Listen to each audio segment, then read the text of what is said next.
Majelis yang kedua untuk kitab Fadilah Amal, yaitu Fadilah Membaca Quran karya Syekh Al-Kandahlawi rahimahullahu ta'ala, yang kemudian saya mukhtasarkan, saya ringkaskan, dan saya sudah sampai pada pembahasan hadis yang keempat.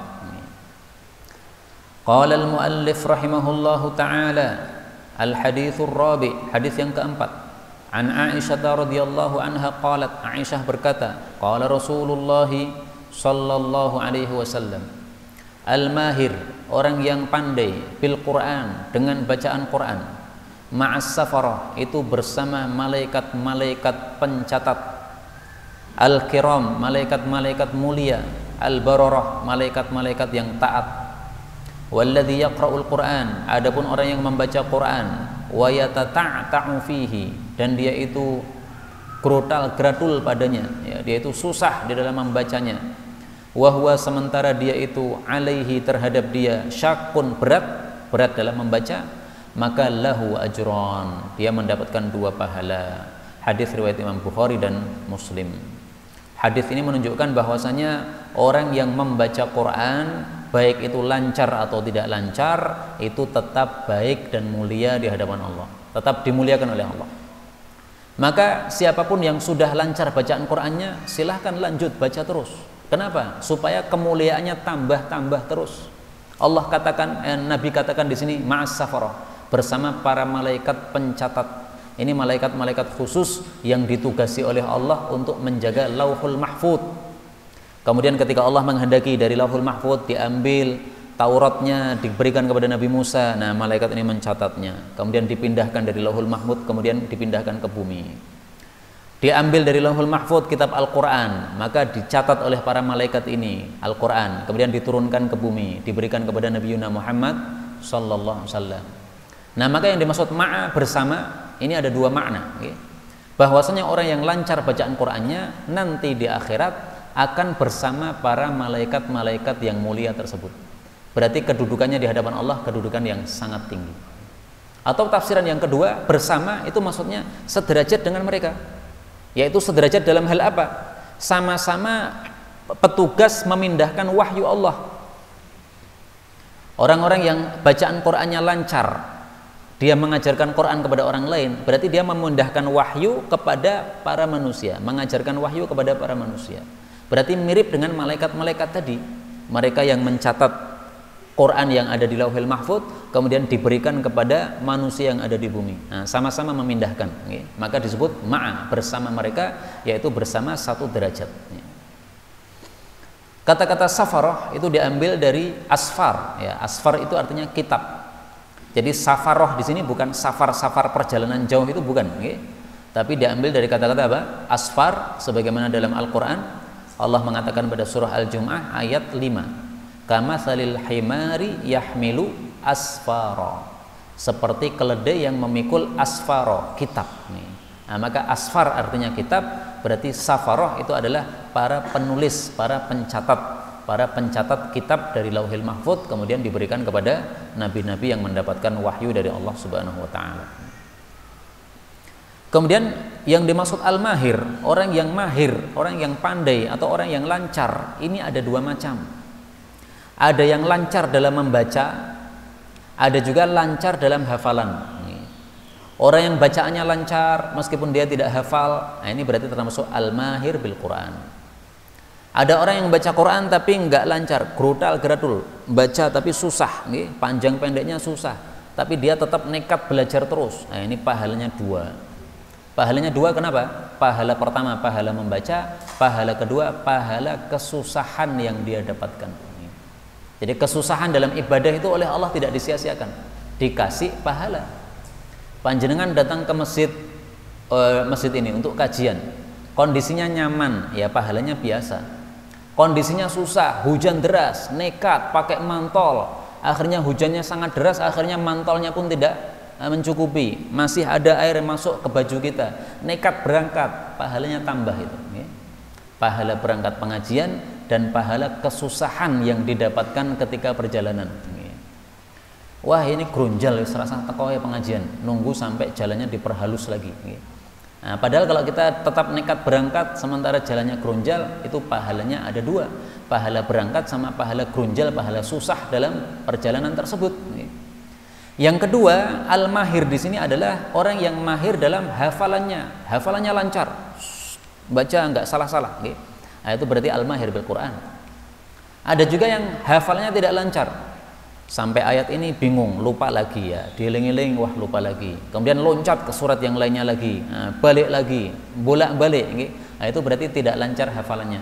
Nah, orang yang tidak lancar hafalannya tapi masih nekat menghafal, itu dapat dua pahala, pahala membaca Quran dan pahala kesusahan dalam dia menghafal. Karena itu kata-kata lahu ajron, dia mendapatkan dua pahala. Ini secara tidak langsung dari Nabi, maksudnya adalah orang yang kesusahan baca Quran atau hafal Quran, jangan berhenti, lanjut terus. Kenapa? Kamu susah baca Quran gerudal-geradul, itu pahalanya malah dua. Tapi jangan salah paham, oh berarti yang gerudal-geradul pahalanya luwih akeh, bukan gitu. Ini Nabi maksudnya menghasung dia, lanjut terus, jangan berhenti. Kenapa? Pahalamu dua selama masih gerudal-geradul, pahala baca dan pahala susah dalam gerudal-geradulnya. Maka hadis ini mengingatkan kita hadis yang lain. Apa sabda Nabi? Innalaki minal ajri, kamu dapat pahala ala qadri nasabiki, sesuai kadar lelah yang kamu dapatkan, wa nafaqatiki, dan sesuai nafkah yang kamu keluarkan. Ini sabda Nabi kepada Aisyah ketika Aisyah melakukan umroh. Aisyah melakukan umroh, kemudian mendapatkan kesusahan dalam perjalanan umrohnya ini.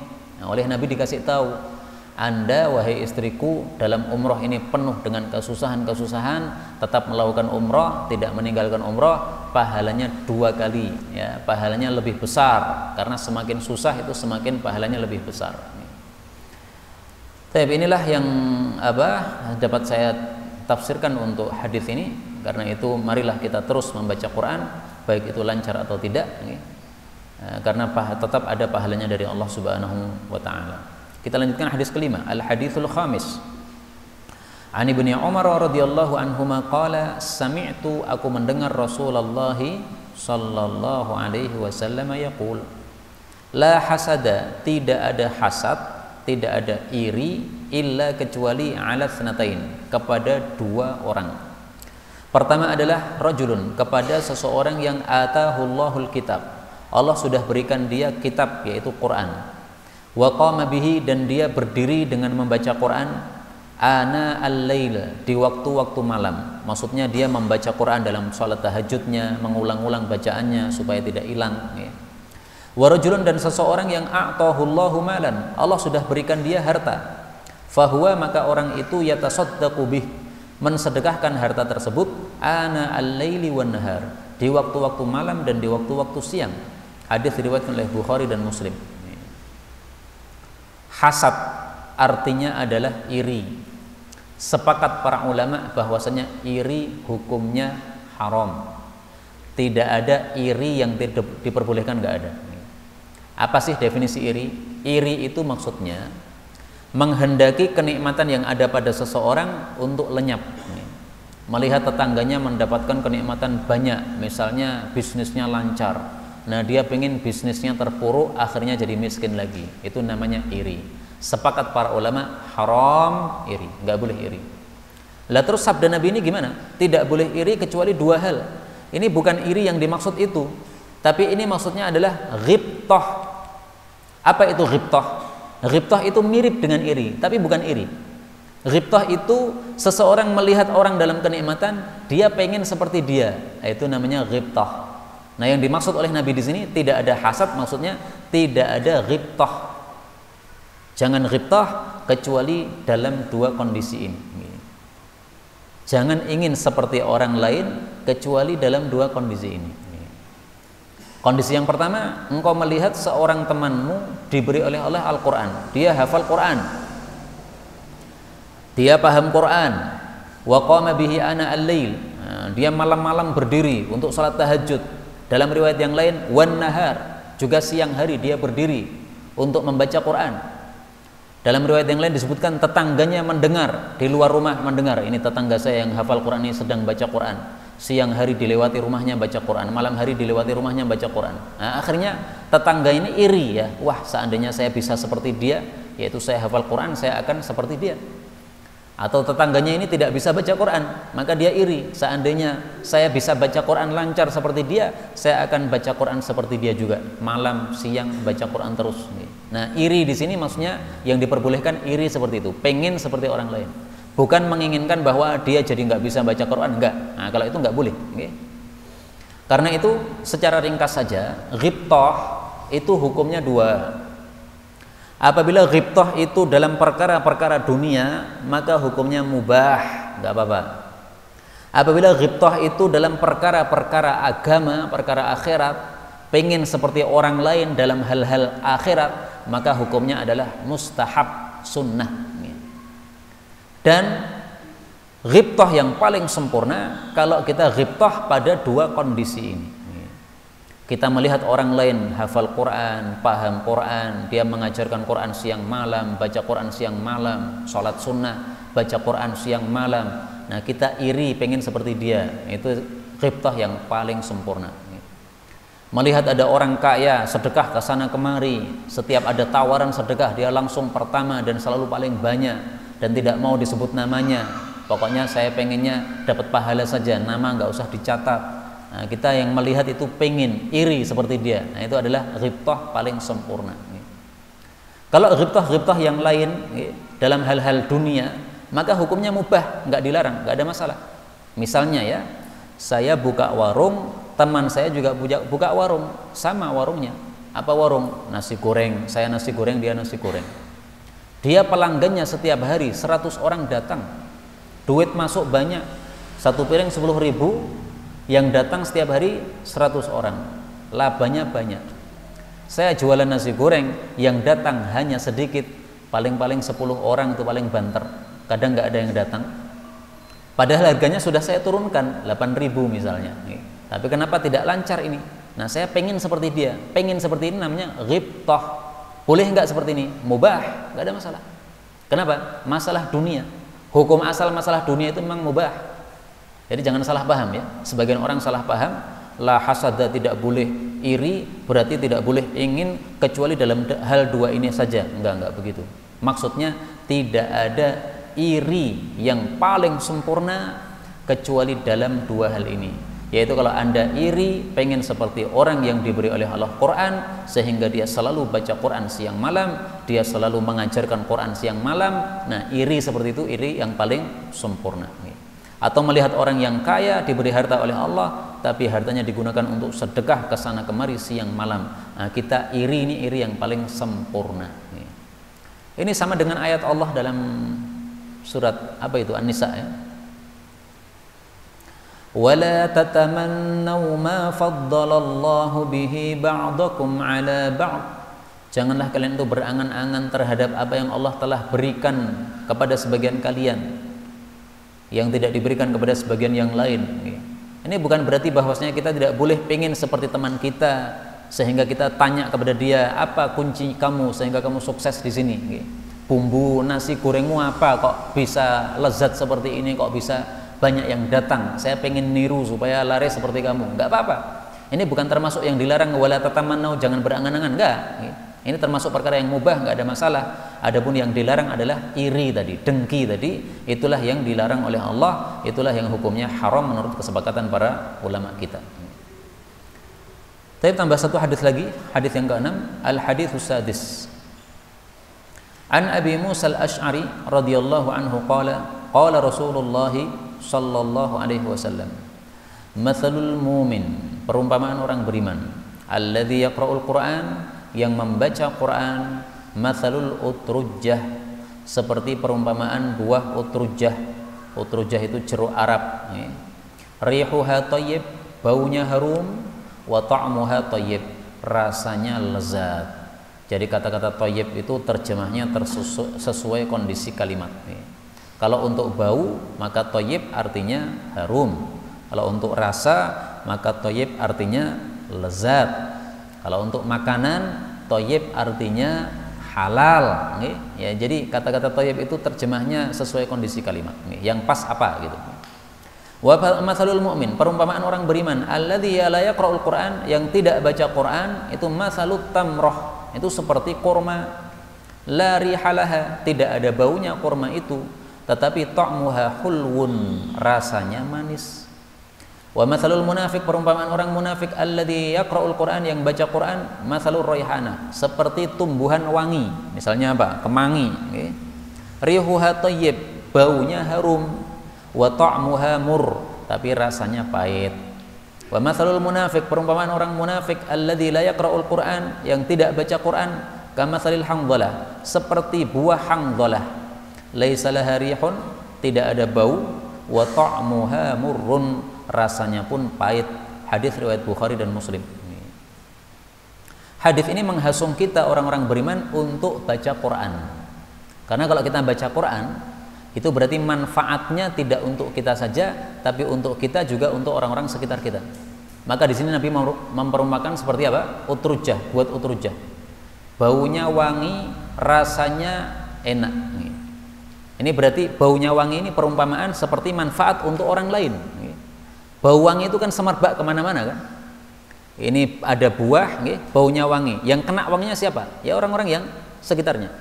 Meskipun dia tidak makan buah ini, tapi kena manfaatnya. Adapun rasa itu berada di dalam, sehingga tidak bisa didapatkan kecuali orang yang makan saja. Nah, ini hasungan bagi kita orang beriman, manfaat kamu jangan hanya pada dirimu, tapi manfaat juga untuk orang-orang lain. Orang mukmin itu dalam hatinya sudah baik, isinya iman, sehingga diperumpamakan seperti apa? Buah yang manis, dalamnya itu manis, dalamnya itu sudah bagus. Tapi kalau dia tidak baca Quran, tidak memberikan manfaat kepada orang-orang di sekitarnya, nah, maka berarti dia hanya punya rasa yang lezat, tapi tidak punya bau yang wangi. Nah, maka jadilah kita seperti utrujah. Dengan membaca Quran, maka kita diperumpakan Nabi seperti utrujah. Kita membaca Quran, tempat sekitar kita jadi barokah. Kita baca Quran di rumah, rumah kita jadi barokah. Kita baca di masjid, masjid kita tambah berkah. Kita baca di kampung kita jadi berkah. Jadi orang baca Quran itu tidak hanya bermanfaat untuk dirinya, juga bermanfaat untuk sekitar-sekitarnya. Dia memberikan manfaat untuk dirinya karena setiap satu huruf dia baca dapat 10 pahala. Dia juga memberikan manfaat untuk orang-orang sekitarnya karena Quran juga sebagai ruqyah. Kalau ada orang sakit di rumah kita, kita baca Quran dengan niatan meruqyah dia. Ini memberikan manfaat kepada orang lain. Tidak ada orang sakit kita baca Quran, ini membawa berkah. Jadi kalau kita baca Quran, Allah turunkan berkah. Nah, berkah ini bermanfaat untuk orang-orang sekitar kita. Nah, maka Nabi perumpamakan seperti utrujah. Kemudian para ulama katakan, kenapa dipilih buat buah utrujah? Kenapa bukan buah yang lain? Bukankah ada buah-buahan yang lain yang baunya juga harum, rasanya juga lezat? Tapi kenapa Allah pilih utrujah, bukan pilih yang lain? Misalnya durian misalnya. Kenapa Allah tidak pilih durian? Durian baunya juga semerbak wangi, rasanya juga lezat. Nah, jawabnya adalah ini mengandung rahasia-rahasia. Menurut para dokter, buah utrujah itu kalau dimakan, maka mulutnya orang yang makan jadi bau wangi. Kalau ngomong itu orang yang diajak bicara itu jadi dapat bau wanginya, bau harumnya. Kemudian kalau sudah masuk perut, itu bisa membersihkan lambungnya, jadi sehat. Kemudian juga menyebabkan alat pencernaannya itu jadi kuat. Nah, demikian juga Quran juga begitu. Orang baca Quran, mulutnya diwangikan oleh Allah Subhanahu wa taala karena dia membaca perkara yang berkah.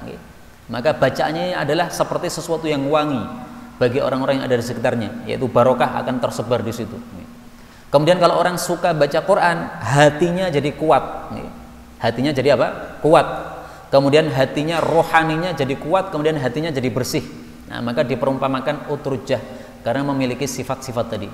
Membersihkan lambung, menguatkan pencernaan, kemudian mewangikan mulut. Nah, baca Quran juga begitu, mewangikan mulut, membawa berkah, mulut kita mengeluarkan berkah-berkah. Kemudian hati kita jadi bersih, kemudian rohani kita jadi kuat.